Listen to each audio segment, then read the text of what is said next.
ওয়াসাব্বিহুহু বুকরাতান ওয়া আসীলা। এজন্য সকাল সন্ধ্যা আলাদা কথা বলেছেন যে সকাল সন্ধ্যা তাসবিহ পড়ো। সকাল সন্ধ্যা তাসবিহ পড়ো মানে তোমার হৃদয়ের গাছে তুমি পানি দাও। সুবহানাল্লাহ। তোমার হৃদয়ের জমিনে কি দাও বলেন? পানি দাও, পানি পানি। এজন্য মাসালু মা বাআসানি আল্লাহ কামাসালিল গায়থ। রাসূল করিম পড়েন সাল্লাল্লাহু আলাইহি ওয়াসাল্লাম ইরশাদ করেন, আমাকে আল্লাহ তাআলা যা দিয়ে পাঠিয়েছেন তা কেমন জানো?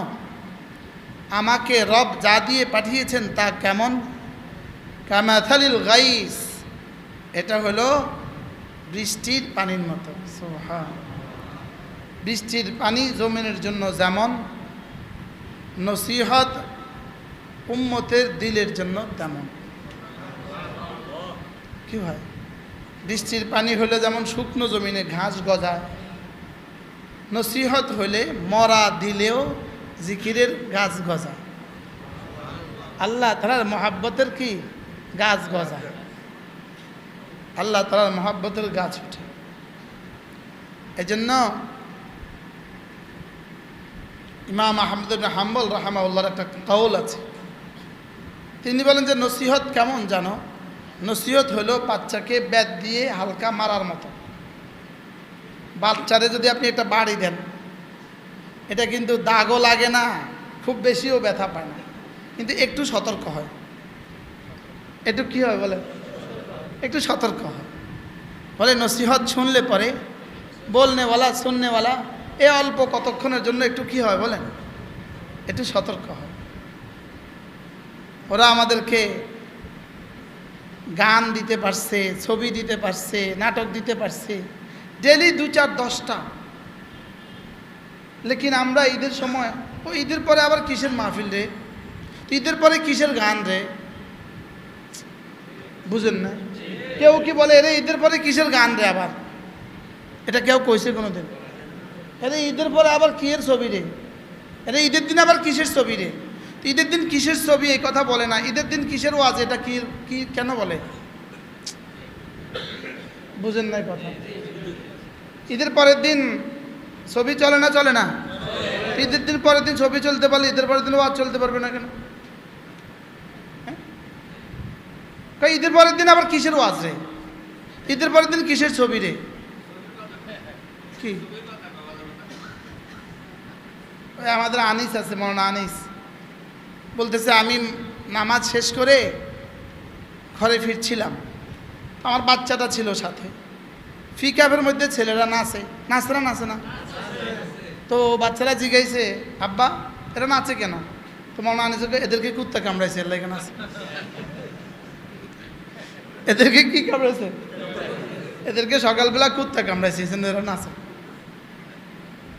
কি জবাবটা কেমন দিল? কি এজন্য এদের ঈদ কোনো ঈদই না, এই ঈদ কোনো ঈদই না। ঈদ হবে ইনদা লিকায়ে রাব্বি, যেদিন আমরা রবের সাথে মিলব সেদিন হবে ঈদ। সেদিন হব আমরা খুশি, সেদিন হব আমরা কি বলেন? সেদিন হব আমরা খুশি। আসরের পরে দুজন মাওলানা বয়ান করছে, আমার মনে হয় তরুণ আলেমে দিন, দুজনের বয়ানে আমার কাছে খুব সুন্দর লাগছে। এরপর আমার হুজুর তার কথাই নেই, আমি শুধু একটু বসার জন্য বসা। ভিন্ন ভিন্নভাবে আমি 3খানা আয়াতে কারিমা তেলাওয়াত করেছি। আল্লাহ তাআলা আমাদেরকে শুধু নিজের বানিয়ে নিতে চান, বলেন নিজের কি? নিজের বানাতে চান। আল্লাহ তাআলা চান যে বান্দা তুমি আমার হয়ে যাও, বলেন কি চান? বলেন বান্দা তুমি আমার হয়ে যাও। আমার পীর ও মুর্শিদ হযরত মাওলানা জমির উদ্দিন নানুপুরি রহমতুল্লাহ আলাইহি আমার শায়েখ বলতেন, আল্লাহ তাআলার হওয়া পৃথিবীতে সবচেয়ে সহজ। বলেন আল্লাহ তাআলার হওয়া পৃথিবীতে সবচেয়ে কি সহজ। আল্লাহ বলেন তুমি আমার হয়ে যাও, আর আল্লাহর হয়ে যাওয়া পৃথিবীতে সবচেয়ে সহজ। বলেন আল্লাহর হওয়া পৃথিবীতে সবচেয়ে কি? পৃথিবীতে সবচেয়ে সহজ কাম আল্লাহর হয়ে যাওয়া। আল্লাহর কি? এই জন্য হযরত নানুপুরী রহমতুল্লাহ বলতেন, আল্লাহর হওয়া পৃথিবীতে সবচেয়ে সহজ। দুটো কাজ যদি কেউ করে সে নিশ্চিত আল্লাহর হয়ে গেছে। কয়টা কাজ? দুইটা। কয়টা কাজ? শুধু দুই কাজ, সে আল্লাহর হয়ে গেছে। চাই সে রিক্সাওয়ালা হোক, চাই সে সিএনজিওয়ালা হোক, চাই সে জাহেল হোক, চাই সে আলেম হোক, চাই সে ইংরেজি শিক্ষিত হোক, চাই সে ধনী হোক আর দরিদ্র হোক, নারী হোক আর পুরুষ হোক, সে যদি দুটো কাজ করে সে স্বয়ং আল্লাহর হয়ে গেল। হুজুর বলতেন, একবার চরমনায় বিশ্ব হুজুরের মাহফিলে গিয়েছিলাম আমি ছোটবেলা। হুজুরের এই আজমত, এই সম্মান দেখে নিজের কাছে খুব লোভ হল। তো আব্বার সাথে রিক্সা দিয়ে বাড়ি যাচ্ছিলাম মাহফিল শেষে। আব্বা ছিলেন ওই মাহফিলের সভাপতি। পরে আমি আব্বাকে বলতেছি, আব্বা কি হইলে আল্লাহর ওলি হওয়া যায়? কি পড়লে আল্লাহর ওলি হওয়া যায়? প্রশ্ন কি বলেন? মানে কি পাস করলে আল্লাহর ওলি হওয়া যায়? কোন ডিগ্রিটা হইলো আল্লাহর ওলি? ছোট মানুষ। আব্বা কি পড়লে আল্লাহর ওলি হওয়া যায়? আব্বার একটা লব্জ হয়েছিল, দুরুবেকুব। কথা কথা কইতো কি? দুরুবেকুব। দুরুবেকুব। গুনাহ ছেড়ে দিলে আল্লাহর ওলি হওয়া যায়। কি বলছে বলেন? পরে এই কথাটাই শুনছি নানুপুরী রহমতুল্লাহের কাছে। পরে এই কথাটাই আমরা কিতাবে বারবার পেয়ে গেছি। আল্লাযীনা আমানু ওয়া কানু ইয়াত্তাকুন। আল্লাহ তাআলা বলেন যে দুটো কাজ করবা, সে আমার বন্ধু হয়ে গেছো। সে আমার ওলি হয়ে গেলে যে দুটো কাজ করবা। কয়টা কাজ? এক নাম্বার, তোমার ঈমান যদি হয় শিরিক মুক্ত আর কুফরি মুক্ত, আর জীবন যদি হয় গুনাহ মুক্ত। বলেন, শিরিক মুক্ত ঈমান, গুনাহ মুক্ত জীবন। এটা রিক্সা চালায়, এটা আল্লাহর ওলি। এটা সিএনজি চালায়, এটা আল্লাহর ওলি। এটা ঠেলা গাড়ি চালায়, এটা আল্লাহর ওলি। এটা রাস্তার পাশে জুতো শিলায়, এটা আল্লাহর ওলি। কাজ কয়টা? আল্লাযীনা আমানু ওয়া কানু ইয়াত্তাকুন। যে না ঈমান আনবা আর তাকওয়া ইখতিয়ার করবা। আমার হুজুর একটু আগে পড়ছিলেন, ইন্না আকরামাকুম ইনদাল্লাহি আতকাকুম, পড়ছিলেন না? বলে তুমি যদি তাকওয়া কাকে বলে? ঈমান ও তাকওয়া। বলো বলো বলো। কয়টা কাজ? কি কি? একটা হলো ঈমান, একটা হলো কি? তাকওয়া। তাকওয়া কি জিনিস? আমাদের আল্লামা নুরুল ইসলাম অলিপুরি দামাত বারাকাত ওটা সহজ কথা বলেন। তিনি বলেন যে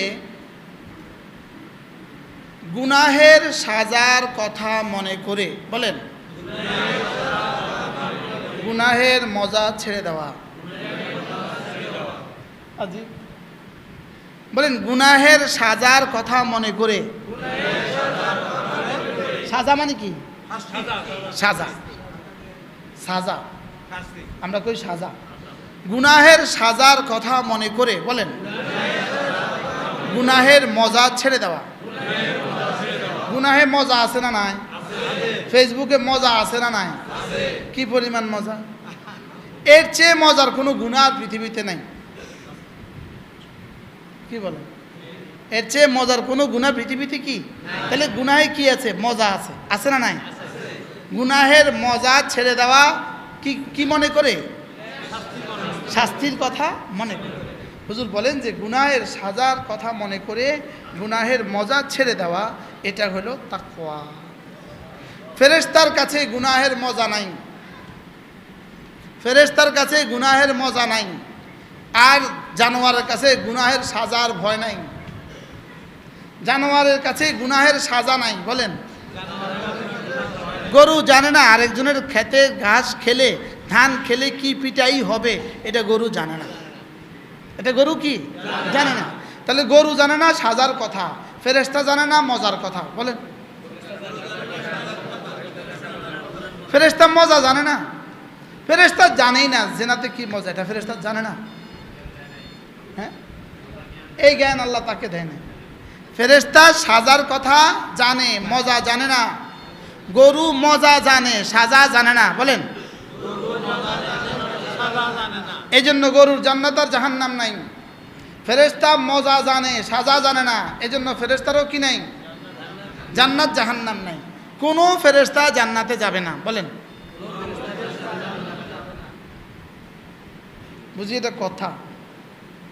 বুঝি ফেরেশতা জান্নাতের জন্য কোথায় যাবে বলেন? কোনো ফেরেশতা জান্নাতে যাবে না, বলেন। এটা মুখস্থ করে নেন। কোনো ফেরেশতা তো কই যাইব? ফেরেশতা কই যাব? জাহান্নামে যাব? ফেরেশতা জান্নাতে যাবে আমাদের খাদেম হয়ে। সুবহানাল্লাহ বলেন। বিয়ে বাড়িতে দুলা গেছে, দুলার সাথে দুলার খাদেম গেছে, বডিগার্ড গেছে, ড্রাইভার গেছে, তো ড্রাইভারও শ্বশুরবাড়িতে গেছে। ড্রাইভার কি কয় শ্বশুরবাড়িতে গেছি? হ্যাঁ, দুলার লগে গেছি। ড্রাইভার কি শ্বশুরবাড়িতে গেছে? সে গেছে কোথায়? তাহলে ড্রাইভার বুঝি বলে আমি দুলার এই শ্বশুরবাড়িতে গেছি। তাহলে ফেরেশতা বুঝি বলবে আমি জান্নাতে গেছি? না না, ফেরেশতা বলবে আমি জান্নাতীদের সাথে জান্নাতে গেছি। কি এজন্য আজীব বিষয় হলো কোনো ফেরেশতা কাঁদার যোগ্যতা নাই। কোন ফেরেশতার আল্লাহ কি দেন নাই বলেন? কোনো ফেরেশতা জীবনে কখনো এক ফোঁটা চোখের পানি ফেলে নাই। বুঝেন না কি বলছি বলেন?